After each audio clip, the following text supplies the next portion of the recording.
తెలుగు రాష్ట్రాల్లో ఇప్పుడు కండువాలు కప్పే కార్యక్రమం అంగరంగ వైభవంగా అధికారంలో ఉన్న రెండు పార్టీలు నిర్వహిస్తున్నాయి. పైగా వాటికి అభివృద్ధి అని మరొకటి అని ముసుగుగప్పే ప్రయత్నం కూడా చేస్తున్నాయి. అనుకూల మీడియాలో ఈ చర్యలను పవిత్ర కార్యక్రమంగా హోరెత్తిస్తున్నాయి. ఇంతటి ఉల్లంఘనలు జరుగుతున్నా రాజ్యాంగాన్ని పరిరక్షించుకోవాల్సిన వ్యవస్థలు, పదవుల్లో ఉన్న వారు చూపిస్తున్న స్పందన ప్రజాస్వామ్యవాదులను నిరుత్సాహానికి గురిచేస్తోంది.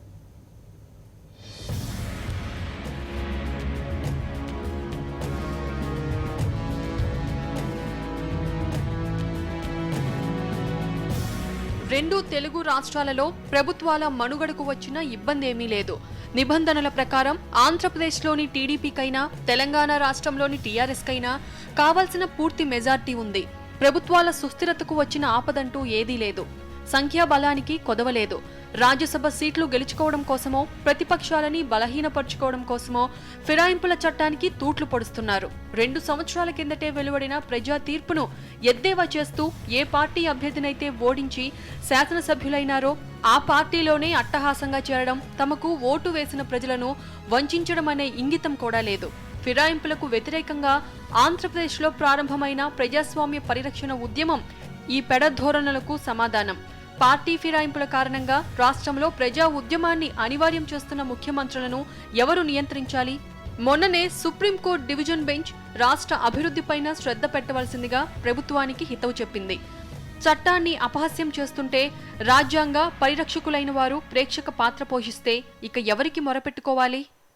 ఈ రకమైనటువంటి డిఫెక్షన్లను అడ్డుకునేందుకే మొత్తం ఒక యాంటీ డిఫెక్షన్ లా పార్లమెంట్లో పాస్ అయింది. కొన్ని సందర్భాలలో అధికార పార్టీ, ముఖ్యంగా నాయకులు లేక ముఖ్యమంత్రి అవలంబిస్తున్నటువంటి నిరంకుశ వైఖరు, అవినీతో లేక పలానా సమస్య పైన వచ్చినటువంటి భేదాభిప్రాయాలు, వాటిపైన కొంతమంది పార్లమెంటు సభ్యులు లేక శాసనసభ్యులు తమ పార్టీని ధిక్కరించి రాజీనామా చేసి బయటికి రావాల్సినటువంటి రాజకీయ అవసరాలు ఉంటాయి. అలాంటప్పుడు వారు ఏ పార్టీ తరఫున ఎన్నికయ్యారో ఆ పార్టీ తరఫున ఎన్నికయ్యారు కాబట్టి దానికి రాజీనామా చేసి మళ్ళీ మరో పార్టీ తరఫునో స్వతంత్రంగానో పోటీ చేసి తమ వైఖరి న్యాయమైందని చెప్పి చెప్పుకోవాలి. ఆ రకమైనటువంటి పద్ధతిలో కాకుండా ఎన్నికైన పదవిని అట్లాగే పెట్టుకొని పార్టీని మాత్రం మార్చేసి చొక్కా మార్చినట్టుగా వారు చేయటం అనేది చాలా పెద్ద పొరపాటు. సార్వత్రిక ఎన్నికల ప్రక్రియ పూర్తయి 2014 జూన్లో అధికారంలోకి వచ్చిన వెంటనే ఇద్దరు ముఖ్యమంత్రులు శాసనమండలి సభ్యుల చేత సామూహిక ఫిరాయింపులు చేయించి సభాధ్యక్ష పదవులు కైవసం చేసుకున్నారు. 2 శాసన మండలాల్లోనూ కాంగ్రెస్ పార్టీ ఆధిక్యం ఉండేది. కొద్ది వారాలకే అవి అధికార పార్టీల హస్తగతమైనాయి. తెలంగాణలో టీడీపీ శాసనమండలి సభ్యులందరూ తెలంగాణ రాష్ట్ర సమితిలో విలీనం కావాలని తీర్మానించారు. చేతి వేళ్లపైన లెక్క పెట్టడానికి సరిపడని సభ్యులున్న టీఆర్ఎస్, కాంగ్రెస్, టీడీపీ సభ్యుల ఫిరాయింపు ఫలితంగా మెజారిటీ సాధించడమే కాకుండా మండలి అధ్యక్ష స్థానంలో స్వామిగౌడ్ను దర్జాగా కూర్చోబెట్టింది. 15 మంది సభ్యులున్న టీడీపీ శాసనసభా పక్షంలో 12 మంది టీఆర్ఎస్లో చేరిపోయారు. తమ పార్టీని టీఆర్ఎస్లో విలీనం చేయాలని అభ్యర్థిస్తూ టీడీపీ శాసనసభాపక్షం నాయకుడు ఎర్రబెల్లి దయాకర్ రావు సభాపతికి లేఖ సమర్పించారు. 5 కాంగ్రెస్ శాసనసభ్యులు, 2 వైఎస్ఆర్సీపీ సభ్యులు, 2 బీఎస్పీ సభ్యులు టీఆర్ఎస్లో చేరిపోయారు. రాజ్యాంగబద్ధంగా ఇది తప్పంటూ ఇచ్చే సంతకం కూడా సంబంధిత వ్యవస్థల నుంచి ఇప్పటి వరకు రాలేదు.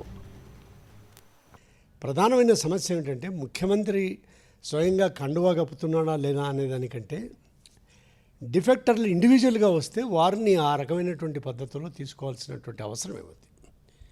ఆ రకమైనటువంటి డిఫెక్షన్స్ను ప్రోత్సహించేటువంటి అంశం మీద పత్రికల్లో అనేక ఆరోపణలు వస్తున్నాయి.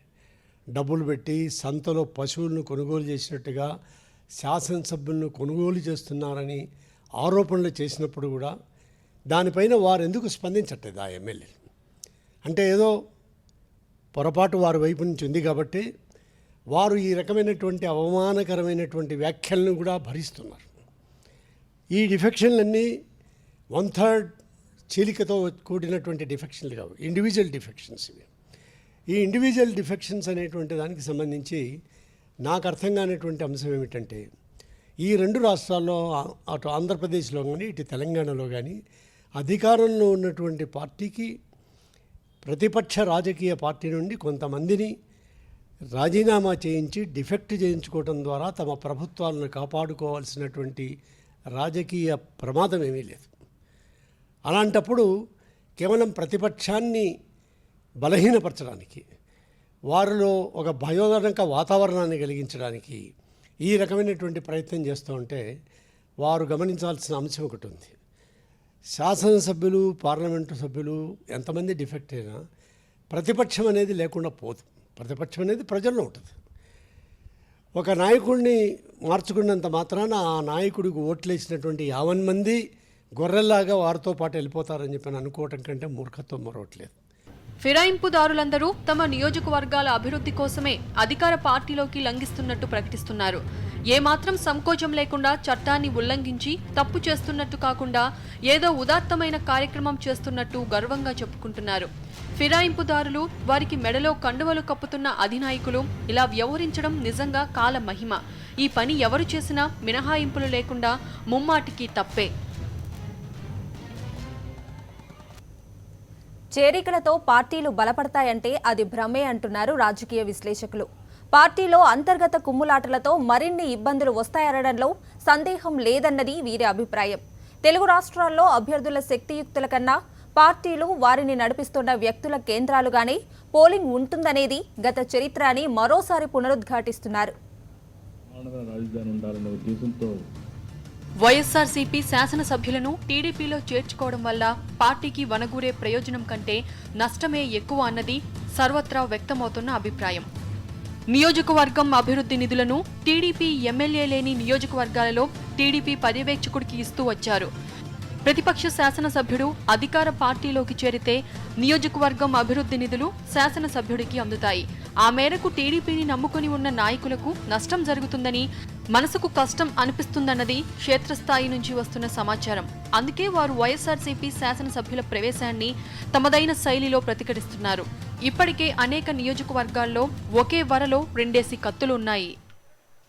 కుర్చీలు పగలగొట్టి రాళ్ళేసి ఆ వాటర్ బాటిల్ అన్నీ కూడా అక్కడ వాటర్ పైప్ లైన్ పగలగొట్టడం, అదేవిధంగా గిన్నె బాలుడు అనే వాళ్ళంటూ నరసింహారెడ్డి వాళ్ళ అంగడింటే వాళ్ళు కూడా మాతో తిరిగారని వాళ్ళంటి మీద కూడా రాళ్ళేసి దాడి చేయడం జరిగింది.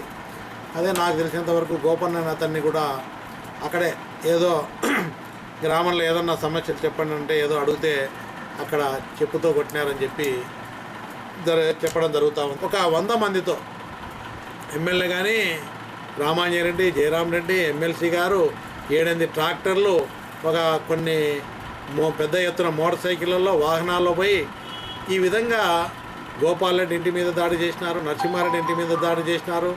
ఈ విధంగా కొట్టడము, దౌర్జన్యాలు చేయడం. జమ్మలమడుగులో ఆది నారాయణ రెడ్డికి, పాతకాపు రామసుబ్బారెడ్డికి మధ్య ఘర్షణ కొనసాగుతూనే ఉంది. నంద్యాలలో భూమా నాగిరెడ్డికి, శిల్పా మోహన్ రెడ్డికి మధ్య స్పర్ధ ఫిరాయింపు కారణంగానే వచ్చింది. అనంతపురం జిల్లా కదిరి చాంద్ బాషా చేరిక పట్ల నియోజకవర్గ టీడీపీ ఇన్ఛార్జ్ కందికుంట ప్రసాద్ బహిరంగంగా నిరసన ప్రకటించి ముఖ్యమంత్రి నివాసం నుంచి విసవిసా వెళ్లిపోయారు. ఒకే వరలో 2 కత్తులు ఇమడవన్నది తెలుగు రాజకీయాలు చూస్తే అర్థమవుతుంది. కుటుంబాల పరంగా, వర్గాల పరంగా విభేదాలున్నవారే చెరో పార్టీలో ఉంటారు. ఒత్తిళ్లకో మరోదానికో ప్రస్తుతానికి కలిసిపోయినట్టు కనిపిస్తున్నా చివరకు అవి వేరుదారులే.